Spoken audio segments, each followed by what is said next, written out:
Hi, இன்னைக்கு மூக்கடலை காரக்குழம்பு தான் செஞ்சுருந்தேன். எப்படி செய்கிறதுன்னு பார்க்கலாமா? ஃபர்ஸ்ட் கொஞ்சம் எண்ணெய், பட்டை, லவங்கம், வெங்காயம், தக்காளி இது எல்லாத்தையும் தனித்தனியாக கட் பண்ணி அரைச்சி எடுத்துக்கோங்க. அரைச்சி எடுத்ததும் அதை நல்லா சேர்த்துட்டு நல்லா வதக்கிடுங்க. தென் கருவேப்பிலை கொஞ்சம் சேர்த்துக்கோங்க. சேர்த்து எல்லாத்தையும் நல்லா வதக்கிடுங்க.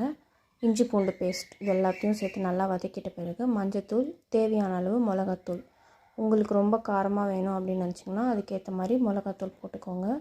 தென் தேவையான அளவு உப்பு போட்டு நல்லா வதக்கிட்டு எண்ணெயிலே